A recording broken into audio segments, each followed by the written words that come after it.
Breaking news చూస్తున్నారు. TDP జనసేనకు big shock తగిలిందా అంటే అవుననే మాట వినిపిస్తోంది. వైసీపీలోకి భారీగా చేరికలు కంటిన్యూ అవుతున్నాయి. వైసీపీలోకి చేరారు గోరుముచ్చు గోపాల్ యాదవ్. ఏలూరు ఎంపీ టికెట్ ఆశించి భంగపడ్డారు గోపాల్ యాదవ్. టీడీపీపై గోపాల్ యాదవ్ సంచలన ఆరోపణలు చేశారు. యనమల రామకృష్ణుడి తనకు టికెట్ రాకుండా అడ్డుకున్నారని చెప్పి ఆయన ఆరోపించారు. అటు ముఖ్యమంత్రి వైఎస్ జగన్ సమక్షంలో మాజీ ఎమ్మెల్యే చిన్నం రామకోటయ్య, టీడీపీ రాష్ట్ర కార్యదర్శి మస్తాన్ యాదవ్, సూళ్లూరుపేట టీడీపీ సీనియర్ నేత వేనాటి రామచంద్రారెడ్డి ఇన్ఫాక్ట్ ఆ పార్టీలోకి చేరడం జరిగింది. అంతేకాదు వైసీపీలోకి జనసేన విజయవాడ తూర్పు ఇన్ఛార్జ్ బత్తిన రాము కూడా వైసీపీలోకి జాయిన్ అయ్యారు. వైసీపీ కండువా కప్పుకున్నారు విశాఖపట్నం, విజయవాడకు చెందిన పలువురు టీడీపీ జనసేన నేతలు. దీంతో ఇటు టీడీపీ జనసేనకు వరుస షాక్లు తగిలాయా అంటే అవుననే మాట వినిపిస్తోంది. బ్రేకింగ్ న్యూస్ చూస్తున్నారు. వైసీపీలోకి భారీగా చేరికలు కంటిన్యూ అవుతున్నాయి. వైసీపీలోకి చేరారు గోరుముచ్చు గోపాల్ యాదవ్.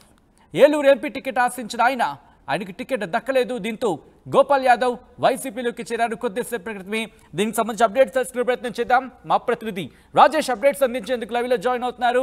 రాజేష్, నిజంగా ఎలక్షన్స్ దగ్గర పడుతున్న టైంలో ఇంత భారీ స్థాయిలో ఇంత భారీ చేరికలు టీడీపీకి జనసేనకు షాక్ అనే చెప్పుకోవచ్చు. ఏంటి అక్కడ టీడీపీ జనసేన ఏం చేయబోతోంది? ఎందుకంటే దాదాపుగా ఏలూరు కావచ్చు, దాంతోపాటు చాలా కీలకమైన నేతలందరూ కూడా వెళ్ళిపోతున్న పరిస్థితి అక్కడి నుంచి. ఖచ్చితంగా జగన్మోహన్ రెడ్డి తన ఎన్నికల స్ట్రాటజీని ఉపయోగించారని చెప్పాలి. ఎందుకంటే రేపటి నుంచి ఆయన పూర్తి ఎన్నికల ప్రచారానికి సిద్ధమవుతున్న నేపథ్యంలో రేపు ఇడుపులపాయ నుండి ఆయన తన ఎన్నికల ప్రచారాన్ని బస్సు యాత్ర ప్రారంభించబోతున్న నేపథ్యంలో ముందు రోజుగా భారీగా టీడీపీ జనసేన నుంచి చేరికలు జాయిన్ అయ్యాయని చెప్పవచ్చు. దాంట్లో కీలకమైనటువంటి నియోజకవర్గాలు చూస్తే కనుక విజయవాడ ఈస్ట్తో పాటు రాజంపేట, ఏలూరు ఈ మూడు అత్యంత కీలకమైనటువంటి నేతలుగా ఉన్నారని చెప్పుకోవచ్చు. దాంట్లో ప్రధానంగా ఏలూరు సంబంధించి గోరుముట్ల పార్లమెంట్ సంబంధించి గోరుముచ్చు గోపాల్ యాదవ్ సీనియర్ నేతగా ఉన్నటువంటి ఆయన ఎంపీ సీటు ఆశించారు. ప్రస్తుతం ఆయన ఎంపీ సీటు రాకపోవడంతో అక్కడ యనమల రామకృష్ణుడికి సంబంధించిన బంధువుకి సీటు కేటాయించడంతో ఆయన తీవ్ర అసంతృప్తితో ఉన్నారు. ఈ నేపథ్యంలోనే అక్కడ ఎంపీ అభ్యర్థిగా ఉన్నటువంటి కారుమూరు సునీల్ అంటే మంత్రి కారుమూరు నాగేశ్వరరావు తనయుడు కారుమూరు సునీల్ చక్రం తిప్పారని చెప్పాలి.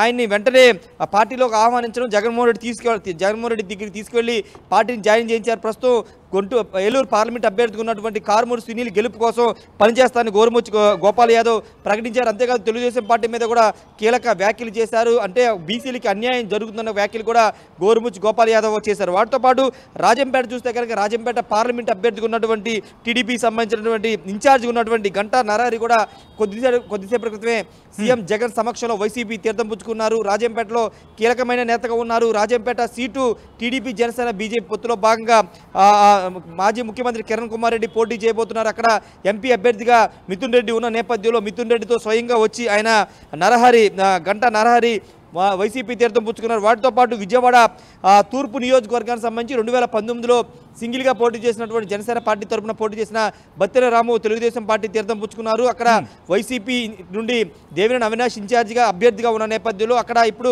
బత్తిన రాము చాలా కీలకమైన నేతగా ఉన్నారు. ఆయన 2019లో విడిగా పోటీ చేసిన సందర్భంలో దాదాపు 30-40 వేల ఓట్లు ఆయన సాధించిన నేపథ్యంలో ఇప్పుడు ఆయన కీలకంగా మారుతున్న ఇలాంటి తరుణంలో జనసేన కొంత షాక్ తగిలిందని చెప్పాలి. ఇప్పుడు కూటమిలో ఉన్నటువంటి బత్తిన రాము ఇప్పుడు వైసీపీలో భారీ స్థాయిలో చేరుకులు అంటే కనుక ఎవరొకరు కీలక పాత్ర పోషించి ఉండాలి. ముఖ్యంగా వైసీపీ నుంచి ఎవరు ఇంత భారీ చేరికల వెనకాల కీలక పాత్ర పోషించింది ఎవరు? అంటే రీజనల్ కోఆర్డినేటర్లే ప్రధానంగా కీలక పాత్ర పోషించారు. విజయవాడకు సంబంధించి రీజనల్ కోఆర్డినేటర్ అయోధ్య రామిరెడ్డి, అదేవిధంగా అటు తూర్పుగోదావరి జిల్లాకు సంబంధించినటువంటి రీజనల్ కోఆర్డినేటర్ ఉన్నటువంటి మిథున్ రెడ్డి, రాయలసీమ సంబంధించి అక్కడ రాజంపేట ఎంపీ అభ్యర్థి ఉన్నటువంటి మిథున్ రెడ్డి కీలకంగా చక్రం తిప్పారు చెప్పాలి.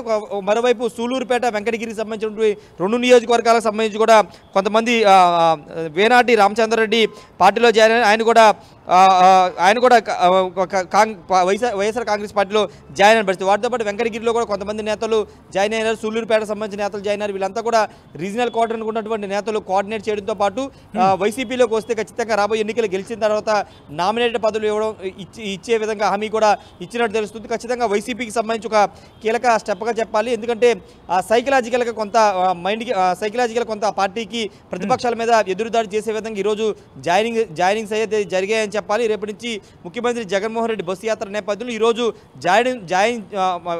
టీడీపీ జనసేన నుండి నేతలు చేర్చుకోవడం తర్వాత పూర్తిగా అటాకింగ్ మోడ్లోకి వెళ్ళాలని వైసీపీ వ్యూహం కనబడుతుంది. రేపటి నుంచి పూర్తి స్థాయిలో ఎన్నికల ప్రచారాలు ఉంటారు కాబట్టి ఇప్పుడు ఈ జాయినింగ్స్ అనేవి కొంత పార్టీకి బలాన్ని చేకూరుస్తాయి. ఒక చర్చ కూడా జరుగుతుందనే భావనలో వైసీపీ అధిష్టానం. అందుకే ఈరోజు భారీగా చేరికలు అయితే వచ్చాయని చెప్పాలి. ఆయా నియోజకవర్గాలకు సంబంధించి విశాఖపట్నం నుంచి చూస్తే కనుక విశాఖపట్నం, ఏలూరు, విజయవాడ, రాజంపేట, సూళ్లూరుపేట, వెంకటగిరి ఈ ప్రాంతాలకు సంబంధించినటువంటి నేతలు, కీలక నేతలు, టీడీపీ జనసేన సంబంధించిన నేతలు చేరిన నేపథ్యంలో ఆయా ప్రాంతాల్లో ఆ జిల్లాలో కొంత ఇంపాక్ట్ చూపించే అవకాశం ఉంది. టీడీపీ జనసేన కూటమి కొంత ఇబ్బందికరంగా మారే అవకాశం అయితే కనబడుతుంది. సచిన్, ఏదేమైనప్పటికీ ఈరోజు భారీ చేరికలు జరిగాయి. ఇంకా ఎన్నికల్లోపు చాలా చేరికలు ఉంటాయని వైసీపీ నేతలు చెబుతున్నారు. వైసీపీ వ్యూహాలకు సంబంధించి ప్రతిపక్షాలు కూడా అందరినీ స్థాయిలో వ్యూహాలు ఉంటాయి. వాళ్ళు ఊహించని నేతలు కూడా వైసీపీలోకి వస్తారని ఆ పార్టీ నేతలు చెప్తున్నారు. రేపటి నుంచి కాబట్టి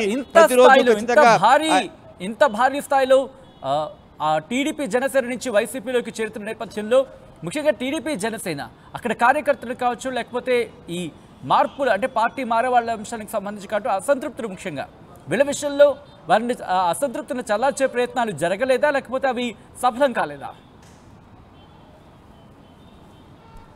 అంటే ఈ నేతలందరూ కూడా టికెట్ ఆశించి భంగపడిన నేతలు అయితే కాదు. కొంతమంది టికెట్ రేసులో ఉన్నారు కానీ పూర్తి స్థాయిలో వాళ్ళకి టికెట్ ఇస్తామని అధిష్టానం ఎక్కడ టీడీపీ కానీ చేస్తాం కానీ చెప్పలేదు. కానీ ఇప్పుడు వాళ్ళు పార్టీలోకి తగిన ప్రాధాన్యత రాకపోవడంతో పాటు వేరే వాళ్ళకి అభ్యర్థిగా ప్రకటించిన సందర్భంలో తమను సంప్రదించలేదు. కీలకంగా నియోజకవర్గాల్లో పనిచేస్తున్న సమయంలో తమను సంప్రదించలేదు. రెండోది తమకు ఎలాంటి ఇంటిమేషన్ ఇవ్వలేదు, తనని పిలిచి మాట్లాడలేదనే ఒక భావనలో ఉండి పార్టీ దూరమైన నేతలుగానే చూడాలి. ఒకవైపు విజయవాడ ఈస్ట్ నియోజకవర్గం చూస్తే కనుక బత్తిని రాముని అక్కడ గద్దె రామ్మోహన్ ఉమ్మడి అభ్యర్థిగా గద్దె రామ్మోహన్ ప్రకటించిన సందర్భంలో బత్తిని రాముని పిలిపించి మాట్లాడడం, లేకపోతే ఎన్నికలు అయిపోయిన తర్వాత గెలిచిన తర్వాత ప్రాధాన్యత ఇస్తామని ఒక మాట కూడా చెప్పలేదు. కాబట్టి ఆయన పార్టీ నుంచి ఎలాంటి ఇండికేషన్స్ కానీ పిలుపు రాకపోవడంతో ఈ రోజు ఆయన వైసీపీలో చేరినట్టు తెలుస్తుంది. ఇంకోవైపు రాజంపేట సంబంధించి చూసినా, లేకపోతే ఏలూరు సంబంధించి చూసినా వేరే వాళ్ళ అభ్యర్థులు ప్రకటించిన సందర్భంలో ఖచ్చితంగా అక్కడ పనిచేసిన వాళ్ళని పిలిపించి మాట్లాడాలి. వేరే వాళ్ళకి టికెట్ ఇస్తున్నా, మీరు కలిసి పనిచేయాలి, మీకు పార్టీలో గుర్తింపు గౌరవం వస్తుందని ఒక హామీ ఇవ్వకపోవడం పట్ల వాళ్ళు అలగబోవడంతో పాటు ప్రాధాన్యత ఉండదని తెలుసుకున్న తర్వాతే వాళ్ళు వైసీపీ తీర్థం పుచ్చుకున్నట్టు తెలుస్తుంది. రాజంపేట ఇష్యూ కూడా అదే. ఇటు ఏలూరు ఎంపీకి సంబంధించినటువంటి సీట్ ఆశించినటువంటి గోపాల్ యాదవ్ పరిస్థితి కూడా అదే. అధిష్టానం కలిసి కనీసం పిలిచి మాట్లాడలేదు, ఎందుకు వేరే అభ్యర్థికి ఇస్తున్నాము, పనిచేయాలని కనీసం సమాచారం ఇవ్వలేదనే ఆవేదనతో ఆయన ఉన్నారు. దానిలో భాగంగా ఆయన టీడీపీని వీడి వైసీపీలో జాయిన్ అని చెప్పారు. మరోవైపు అటు సూళ్లూరుపేట, వెంకటగిరికి సంబంధించి కూడా స్థానిక నేతలు కూడా ఇదే చెప్తున్నారు. అభ్యర్థులు మార్చినప్పుడు ఖచ్చితంగా అక్కడ ఉన్నటువంటి ఇన్ని సంవత్సరాలుగా పనిచేస్తున్న నేతలకు సమాచారం ఇవ్వకపోతే ఎట్లా, పార్టీ అధిష్టానం మమ్మల్ని పట్టించుకోలేదు కాబట్టి వేరే పార్టీలోకి వెళ్తున్నామని వాళ్ళంతా చెప్తున్న పరిస్థితి అయితే ఉంది. Sachin, right Rajesh, thanks for update. మొత్తంగా అయితే మాత్రం వైసీపీలోకి భారీ చేరికలు కొనసాగాయి. టీడీపీ జనసేనకు బిగ్ షాక్ తగిలిందా అంటే అవుననే మాటే వినిపిస్తోంది. వైసీపీలోకి భారీగా చేరికలు కంటిన్యూ అవుతున్నాయి. వైసీపీలోకి చేరారు గోరుముచ్చు గోపాల్ యాదవ్. ఏలూరు ఎంపీ టికెట్ ఆశించారు, భంగపడ్డారైనా. టీడీపీపై గోపాల్ యాదవ్ సంచలన ఆరోపణలు చేశారు. యనమల రామకృష్ణుడి తనకు టికెట్ రాకుండా అడ్డుకున్నారని చెప్పి ఆయన ఆరోపిస్తున్నారు. అటు ముఖ్యమంత్రి వైఎస్ జగన్ సమక్షంలో మాజీ ఎమ్మెల్యే చిన్నం రామకోటయ్య, టీడీపీ రాష్ట్ర కార్యదర్శి మస్తాన్ యాదవ్ కూడా వైసీపీ తీర్థం పుచ్చుకున్నారు.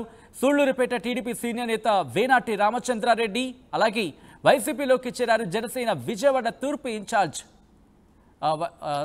జనసేనకు సంబంధించి విజయవాడ తూర్పు ఇన్ఛార్జ్ బతునాము కూడా వైసీపీ కండువా కప్పుకున్నారు. విశాఖపట్నం, విజయవాడకు చెందిన పలువురు టీడీపీ జనసేన నేతలు.